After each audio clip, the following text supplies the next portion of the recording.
ఈ రోజుకి మనం అందరం ఫ్లాగ్స్ ఎగరేస్తాం, స్టేటస్లు పెడతాం, హ్యాపీ రిపబ్లిక్ డే అని చెబుతాం. కానీ ఈ ఫ్లాగ్ వెనకాల ఎంతమంది సాక్రిఫైస్ ఉందో మనం ఆలోచించాం. ఈ కంట్రీకి ఫ్రీడమ్ ఈజీగా రాలేదు బ్రో. ఎవరు రక్తం ఇచ్చారో వాళ్ళ కారణంగా మనం ఇవాళ బ్రీత్ అనేది తీసుకోగలుగుతున్నాం. నేను ఇలా చెప్తున్నానంటే నేను స్పెషల్ అని కాదు, కానీ ఇవాళ ఫస్ట్ టైం చెప్తున్నా మీ అందరికీ. నేను ఎన్సీసీకి సెలెక్ట్ అయ్యాను. ఇది యూనిఫామ్ గురించి కాదు, ర్యాంక్ గురించి కూడా కాదు. ఈ డిసిప్లిన్ గురించి, రెస్పాన్సిబిలిటీ గురించి, నేషన్ ఫస్ట్ అనే ఫీలింగ్ గురించి. ఎన్సీసీలో నేర్చుకున్న ఫస్ట్ లెసన్ ఏంటంటే నువ్వు ఒక్కడివే కాదు, నీ వెనకాల ఒక కంట్రీ ఉంది. ఆర్మీ అంటే గన్ కాదు బ్రో, ఆర్మీ అంటే సాక్రిఫైస్. ఫ్యామిలీని వదిలి, కంఫర్ట్ని వదిలి, నేషన్ కోసం లైఫ్ని డెడికేట్ చేయడం.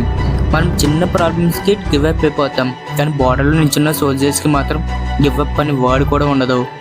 ఈ రిపబ్లిక్ డే నాకు ఒక ప్రామిస్లా ఉంది. నేను బెటర్ సిటిజన్గా మారాలి, డిసిప్లిన్ ఫాలో అవ్వాలి, కంట్రీ కోసం ఏదైనా చెయ్యాలి.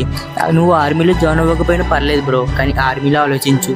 డిసిప్లిన్లో, డెడికేషన్లో, రెస్పాన్సిబిలిటీలో. ఈ ఫ్లాగ్కి వాల్యూ, ఈ కంట్రీకి రెస్పెక్ట్ ఇవ్వు.